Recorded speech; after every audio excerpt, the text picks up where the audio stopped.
చంద్రపూర్ రాజ్యసభలో విక్రమాదిత్య గంభీరమైన స్వరంలో అములెట్ రక్షణ కోసం మనం సమాయత్తం అవుతాం, సైన్యం సిద్ధంగా ఉండాలి అని ప్రకటిస్తాడు. శంఖధ్వనులు మారుతాయి. సైన్యం కాల్చే శబ్దంతో ఆలయం మారుమరుగుతుంది. కళింగ పోటలో రుద్రకోపంతో నేను ఒక కూటమి కోసం పోరాడతాను, చంద్రపూర్ను ఢీకొంటాను అని గూఢచారులతో రహస్య యోజన చేస్తాడు. కత్తి లాగే శబ్దం, దీపాల క్రాకెలతో వాతావరణం ఉద్రిక్తంగా మారుతుంది.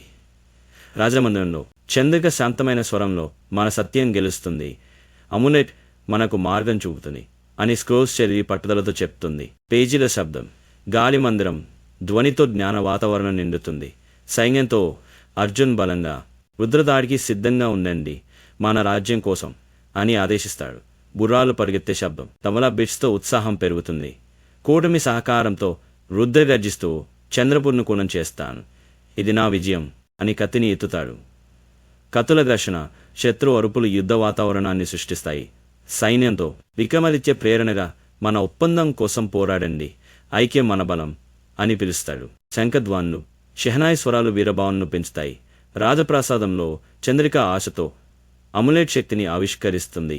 ఇది మన రక్షణ అని అరుస్తుంది. అములెట్ వెలుగు శబ్దం, గాలి ధ్వనితో ఆశా వాతావరణం నిండుతుంది.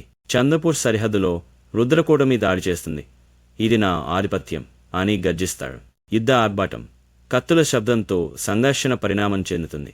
యుద్ధంలో అర్జున్ బలంగా మన రాజ్యం కోసం అని కత్తిని ఎత్తాడు, శత్రువులను ఎదుర్కొంటాడు. కత్తుల ఘర్షణ, దాలి శబ్దంతో ఉత్కంఠ పెరుగుతుంది. సైన్యాన్ని ఏకీభవిస్తూ విక్రమాదిత్య ఐక్యం మన బలం, పోరాడండి అని ప్రేరేపిస్తాడు. శంఖధ్వనులు, సైన్య ఆర్భాటంతో ఐక్య భావన పెరుగుతుంది. అములెట్తో చంద్రిక ఆశతో సూర్యశక్తి మనను కాపాడుతుంది, విజయం మనది అని చెప్తుంది. అములెట్ వెలుగు, గాలి మందిరం ధ్వనితో ఆశా వాతావరణం నిండుతుంది.